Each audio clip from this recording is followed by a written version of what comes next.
Hello and welcome back to the Crossing the Line podcast. My name's Charlie Collicutt, as always, and joining me by the wonders of the internet is my partner in crime, Oliver Rednall. Good morning. There we go. And today, our guest is our very first Australian. We're very proud. He trained in design at the Victorian College of Arts and has since worked for various major theatre productions between England and Australia with shows such as Oliver, Priscilla Queen of the Desert, Les Miserables, and Mamma Mia before falling in with the Mad Bunch at Mischief Theatre, designing costumes for all of their shows and earning award nominations for his work on the comedy about a bank robbery and Play That Goes Wrong on Broadway. Roberto Surace. Thank you very much for joining us today. Hi guys, how are you? Doing very well. How about you? Good, very well, thank you. Excellent. So I suppose one of the questions that kind of stuck out to me immediately is, has clothing always been an interest to you? Is it always something you've wanted to be a part of? It's sort of something I sort of really fell into growing up, and especially when I was at uni doing my degree.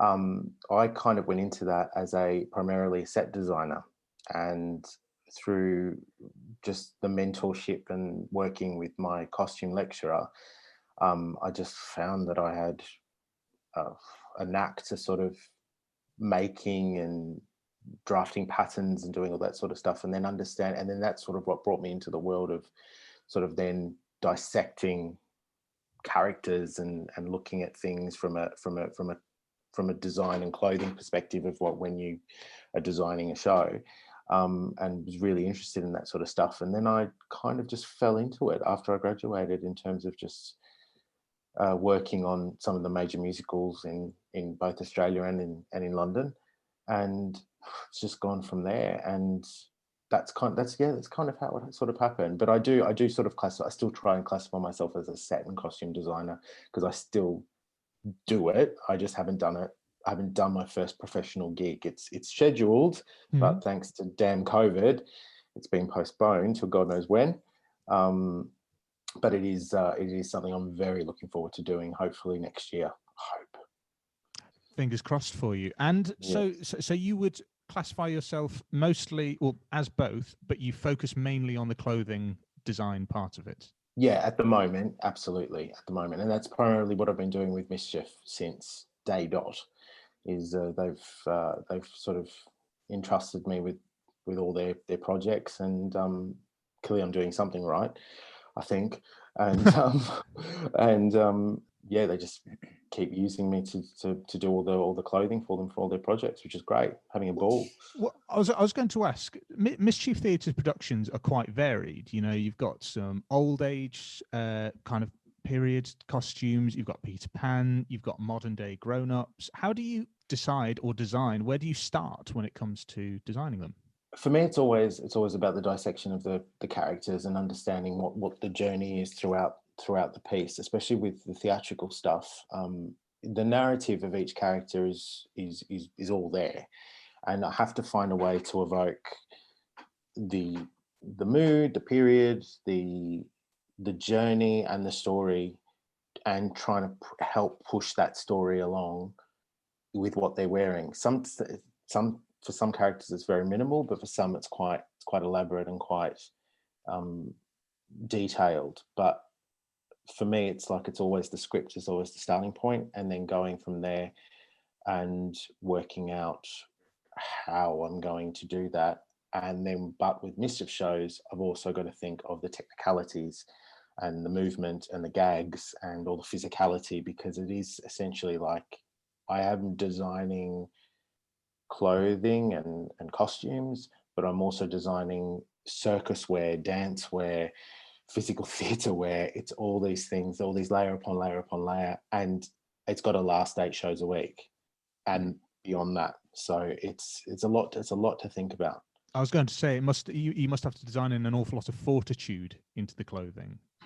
Yes. It depending what the garment is and what they're actually doing and how they're actually used on stage and what they're actually doing, sort of dictates how something is made. And through trial and error, we've made things that haven't really worked, and then we've had to go back and re-engineer it and look at it in a different way and do something completely different with it. So it's been a lot of learning as well. Like I've learned so much from all these projects as to how I do things, because all my best intentions are always there, but it's never foolproof until we actually get it on stage and actually start running the mill of 8 shows a week, and then you work out, that doesn't work. We need to look at that. But then I've learned from that, and then if I do a project later on and it's something similar, well, I can always refer back to something I've already done and implement what I've already learned.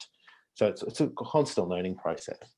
When we spoke to Mischief Theatre, they spoke about how there was like a stunt tie. It's on a pulley and he's meant to cut it off, and then he stabbed himself in the back or something. So I guess when you're designing it, there might be an element of safety, or like you say, gags involved with that. Is that something that was covered in your training? No. Absolutely not. Absolutely not. Absolutely not. No. None whatsoever. I've had a lot of huge learning curves on working with Mischief, and it's the relationship and the dialogue that we have. The boys tend to write, and I refer to Henry and Jonathan. They've started to write a lot of gags at the inception, at the writing stage of things. They start to write costume gags into it because they know that I can probably pull it off and I can do it. And which is fine, but each new gag and each thing that they write is usually something completely new, and it's almost like going back to the drawing board again and trying to go, how am I going to do this? But we always find a way, and there's always trial and error, but we always get there in the end. That must be a great thing to be a part of, though, because everything is a new challenge. It's never old. It is, okay, new thing, we're going to hit it. Completely. And that's half the fun. I mean, it's very stressful. It's a lot of work, but half the fun is the technical aspect and working out how you're going to do something, because you never end up doing anything the same thing twice. It's always something new, and they're constantly pushing the boundaries of what they can do, both physically and verbally. Like it's layered up into terms of what they can physically do with their bodies and with the gags and all that sort of stuff, but then the verbal dialogue of what's funny as well. So you combine the two, and they're constantly trying to find new ways of doing something. And once something is kind of established in their minds as to, okay, this is the kind of gag we want to do, then it's up to the creatives to work out how we're going to do it. Is there something specifically that sticks on your mind that was quite a challenge, and then you've had to really work out how to accomplish it? Oh, yes. Are you aware? Did you watch the series on BBC One? We had in the Christmas episode of the first series, we had a snowman, and this snowman had to do a myriad of things. It had to not have any arms. It had to just bounce around. The Henry Shields, who was playing the snowman, it was just his head that was just out from the actual outfit, if you will. Then he had to be able to manipulate the hands to pick up a present and tear the paper off and do all that sort of stuff. He had to poke Bryony in the mouth with his carrot nose, so she didn't get injured. So that ought to be done safely.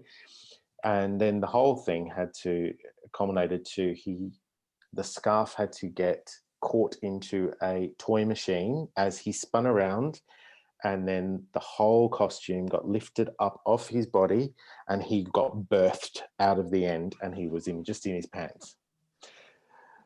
Where do you begin with something like that? Exactly. It was. Luckily, I have a very, very good colleague at Jag Props, it's called, in Bristol, and she managed to. Together, we managed to work out this structure made out of foam and strapping and all this sort of stuff. And she whipped up a prototype that we sent in the rehearsal room. And from that, I was able to actually put things through the ringer. We actually had the toy machine, so we were able to work out how we were going to do it all before we actually made the real thing. And it was just engineering, really, and just trying to work it out from the inside out and keep it strong. Having said that, though, once we actually did filming, we did a few takes in the afternoon before we had a live audience that evening, and it went through the machine twice in the afternoon. By the time it went through the second time, the facing of it, all the decoration had basically just completely like ripped.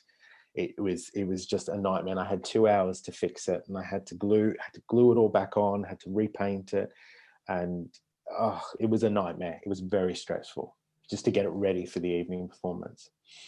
You're telling me all this, and it's one of those in my mind. I'm going, what made you say yes to signing up with Mischief in the first place? Because surely they must have gone, so yeah, we've got the show, and basically everything's going to go wrong. It's probably all going to get destroyed, and everything that you are very proud of having made is going to probably be quite tattered and raggy by the end of it. And then you got 2 hours to fix it. Yeah, exactly. You know, what made you go, that sounds like a good job. Yeah, I'll do that. I think I know what I'm getting myself into when especially when it comes to this sort of stuff. I think because I've been doing stuff with them for so long that it's like nothing is really a shock anymore. I mean, I have to work out what the hell I'm doing by any means. Like, it's still the shock factor of when I read the script and go, oh my God, how am I going to do that? But it doesn't actually shock me that they've come up with these ideas, because that's how they work. And that's the brilliance of the theatre company and how they operate together and how they work together and how they come up with these amazing gags that are just so funny and just pushing the boundaries of what's been done before. So how did you fall in with them at the beginning then? How did you meet? So at the time, I came into working with them when the Play That Goes Wrong did its West End transfer after its little mini UK tour. And at the time I was working for the producer, Kenny Wax, on the musical Top Hat at the Aldwych Theatre. And I was given the opportunity by Kenny. He just called me into the office one day and he was just like, I've got this show coming into the West End. It's probably going to last about 3 months. Can you just do something with the costumes that needs a bit of help?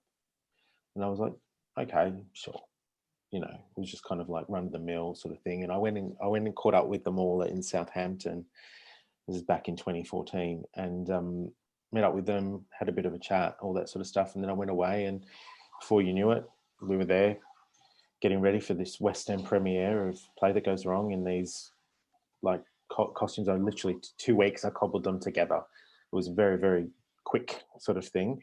And then and it all took off from there. And 3 months later, we were sort of like, oh, we're still running. And 6 years later, we're still running. So, you know, it's been one of those crazy success stories. When an actor is cast, is there much discussion with them beforehand, or is it literally like, you are wearing this costume, or do you say, do you like this? Is this comfortable for you? How does that process work? I would have done my designs, or at least my preliminary designs, even meeting the actors, and usually even before they're even cast, really, just to sort of like get an idea of like, well, how the show's going to look, and my dialogue with the director, and talking to the set designer and working out where I'm going. Once the actor comes into play as they're playing the character, they bring a whole another layer of ideas and nuances to the role as they start going through their rehearsal process as they start developing the character and start understanding what they're doing. And from there, it's just an open dialogue. Usually it's mainly just some tweaks and stuff has changed, because usually by the time you do get to the rehearsal time, you want to try and have bought all the fabrics and anything that needs to be done way even before we go into the rehearsal room. But then things get cut, things get changed, you know, and things even change up until like even in previews. I'll look at something on stage and go, nah, that's got to go, and do something different completely altogether. If that's what it needs it. So sure. So from initial your initial design period to when the play starts playing, how long was that normally, or does it vary from show to show? It usually varies, but I mean, it could be anywhere sort of, once you start working on something, it's about 5 to 6 months. Usually it's kind of like a given. Sometimes like some designers even start even earlier. They start a year or even 2 years earlier if they get booked for a job, depending on how big it is. If you get like a big musical, like a major huge West End musical, I mean, designers and the creative team will be starting over a year at least to get everything ready, because it's so time consuming and so much work. How many people do you have in your team working with you? You say you have a colleague you work with. Are there many others? So I've got my gorgeous right hand. Her name's Ostea. She's the costume supervisor for pretty much all my theatre shows, and she's just I can't do it without her, to be honest. And then we've got a team of assistant supervisors, and as the moment we've got Shoni, Becky, and Margarita. And then we've got a team of workroom stitchers, because usually what we happen is we set up a workroom, and they're the ones that kind of do alterations and do any of like things that, if we need to do things that are gag related, and things like bits of clothing needs to be they need to do special things, or extra pockets or zips or anything that sort of to make the gag work. It's just that we do it sort of in-house. And then there's a team of about 6-7 costume makers, as in tailors and dressmakers, that are dotted all over the UK, and they basically do all the major makes, so things that get made from scratch. They take that on, and usually what happens is one of the makers will get one character, and they'll make just the stuff for that character, because of course we've got to make things. You've got to do things 3 times, because you're making 3 sets of costumes, because you've got the principal, first cover, and second cover. So you're doing it all at once. So the bulk of costume is huge, depending on the show, but it's quite a big volume. Presumably, for theatre, particularly going back to Mischief when they started, there must be quite a limited budget for each production when it comes to the costumes. Is it one of those where you just come in with a really large wardrobe, or do you recycle costumes from before, or do you like go to charity shops and change stuff? If you need a vintage piece of clothing, do you find vintage, or do you kind of make it of that? When we're buying stuff off the rack, it has to be stuff that I can always buy multiples of. So for me, vintage clothing is completely redundant, because I can never get more than one of the one thing. Unless I'm using something as a reference and I want to remake it, which has never really happened, because I usually tend to design from references from either movies or artwork or old photographs or something like that. It's because now we do have to make quite a big bulk of the show from scratch. The thing what I'm doing now is that when I'm designing a new show, I'm also thinking of the international productions and the replica productions that are going to be going on around the world. So the ones that, for me, it's a lot easier to start from the very beginning, and do things like design the fabric. So then the fabric can just be printed or woven, if it's wool or something like that. So then that way it'll never run out, because with fabric shops, as much as they're cheaper, you go there, they've only got like 10, 15, maybe 20 meters in stock, and then you never see it again. And if you've got to keep remaking, it just becomes a nightmare. So that's one aspect of it. And from the budget perspective, the budgets have tended to get larger and larger as we've moved on, because of that reason, because we just know that, especially if it's a long running show, we're going to have cast changes, we're going to have different actors coming in, we're going to have to move things around and all that sort of stuff. So it's a very well oiled machine now. It wasn't like this in the beginning, but now we've got so much stock for every show. We've got Play That Goes Wrong as the best stocked one that we have, and we just managed to only play 3 weeks, but we were scheduled to do a UK tour starting at Christmas last year. We only did 3 weeks before everything got shut down again. But all that was pretty much recycled from stock. We just refit from stock. And as long as it's in good condition, it can still do the shows. There's no reason why you can't use it if it fits the actor. Is there a specific time period or type of costume you really enjoy making that's your favorite? I do like doing a lot of the sort of like the periods sort of in the 20s, 30s, 40s. That's kind of a really good shtick. But then I love the drama and the opulence of like Victorian and or Edwardian and all that sort of stuff, because it's just a stunning period. But they're the really expensive ones when you've got to make those, because there's just so much work and so much fabric involved. I was going to say, does it also give you kind of the artistic license to just go for it? Oh, absolutely. It depends on what the piece is. Like if you're doing like a realistic sort of feeling, and if that's what the director wants, if they want something a bit more demure and something a bit more sort of like subtle, then you wouldn't go that far. But then if you go something, if you're doing like an Oscar Wilde is a perfect example, because traditionally their costumes are quite over the top and flamboyant, so it's just layers and bows and frills and you know, all different types of fabrics for the men, for the jackets and lapels and cravats, and it just goes, it can go like, you can completely go over the top with it, if that's what it needs. But that's all, yeah, it's all depending on what the actual production is dictating, that you actually, it's telling you what it needs to be done. Do you have a favorite costume that you've designed? One of my favorite female dresses that I did was it was a dress for the UK tour of Agatha Christie's And Then There Were None. This was back in 2014, and it was worn by Verity Rushworth from Emmerdale.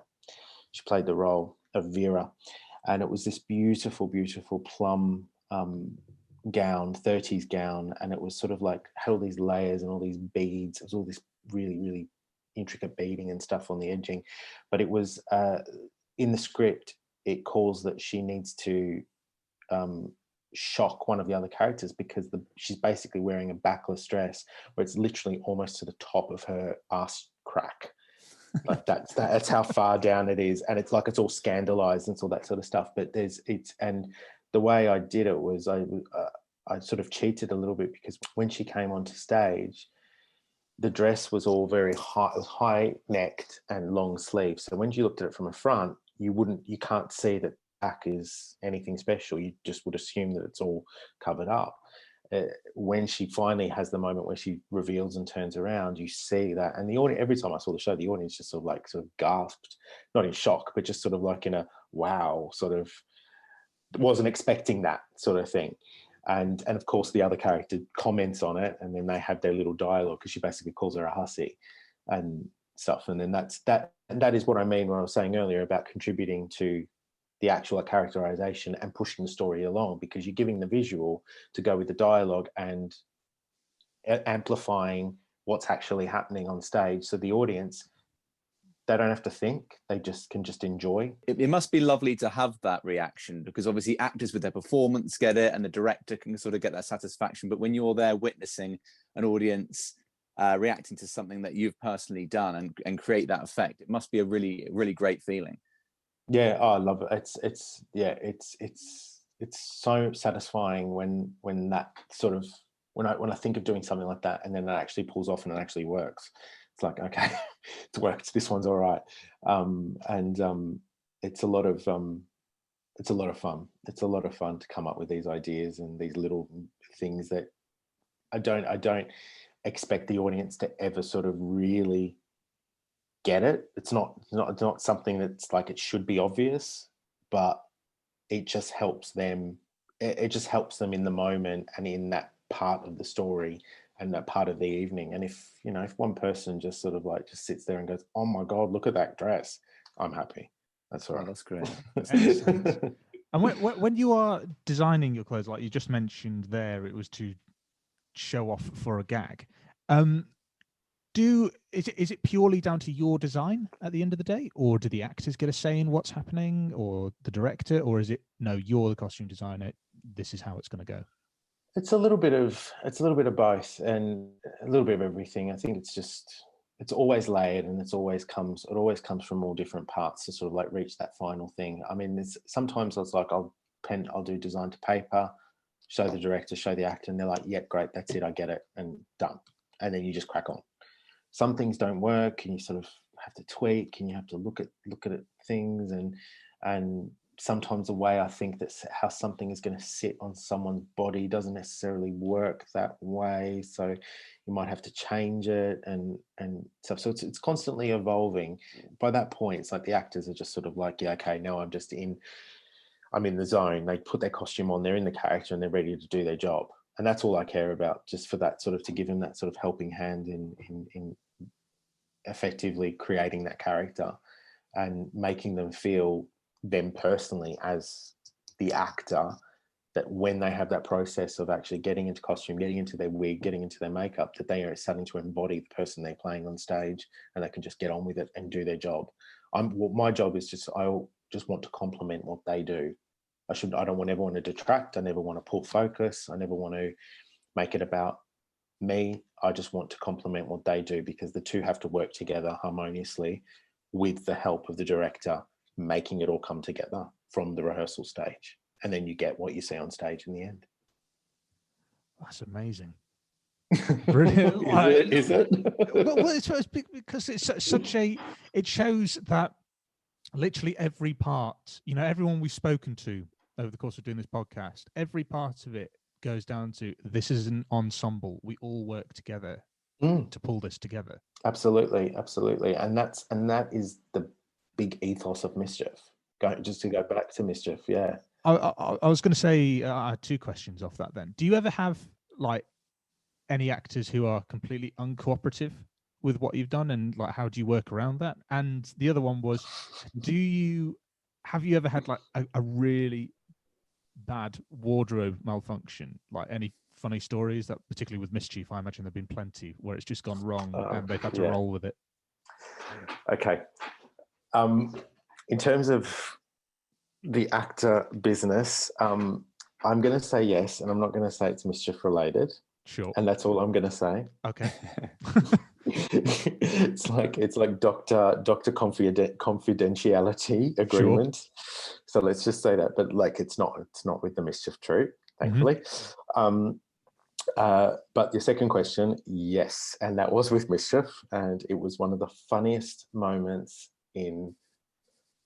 I've ever experienced. It was during Peter Pan Goes Wrong. It was one of the shows at the Apollo one Christmas, and it was with Charlie Russell, who originated the role of Wendy and Sandra. And they have the moment where their clothes rip off. So there's a whole sequence where they're meant to be flying. The stage managers all come on, they clip them on, and they're meant to go up into the air with Peter Pan, and it was all going to be amazing. But they don't go anywhere, but their pajamas all rip, and off they go into the grid. And that's it. What she wears for that moment under her dress is she's wearing a little crop top bra thing. So it still looks like underwear, but it's not underwear, just for modesty.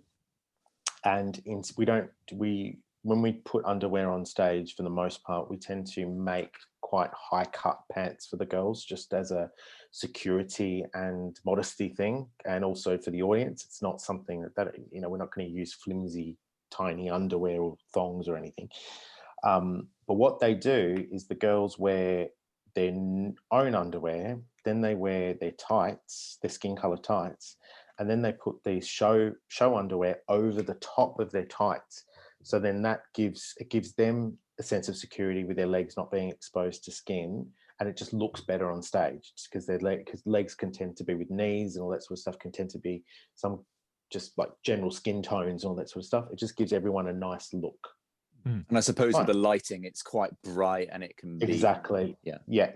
So it just mats it out a little bit so it not as glary. So it's always nice to have the girls in tights. Charlie, however, on this particular performance, decided to go on stage, and I'll just have to reference the fact that when the clothes rip off, they all act as though they're all shocked because they're in their underwear and they're like, oh, how embarrassed, all that sort of stuff.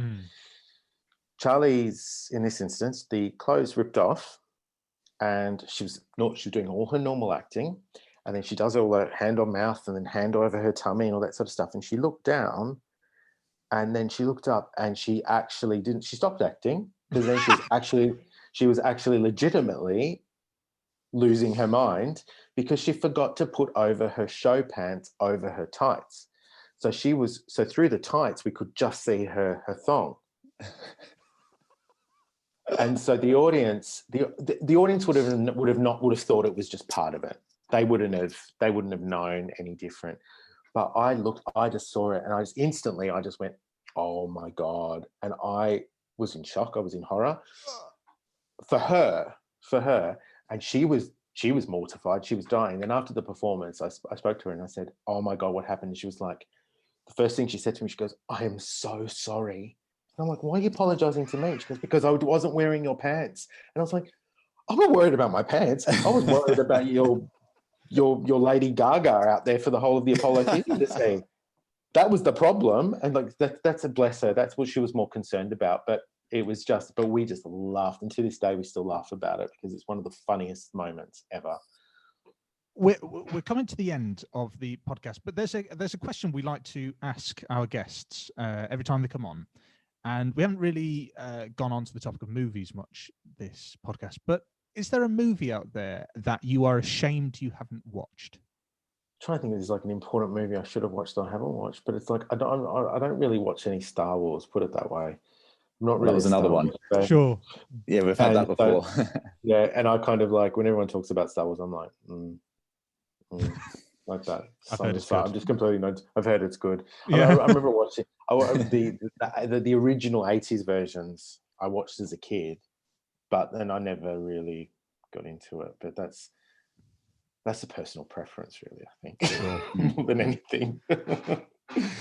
Understood. And before we finish, do you have any advice to anyone who wants to do what you do or is studying at the moment or just breaking into it? What sort of advice would you give your younger self if you could?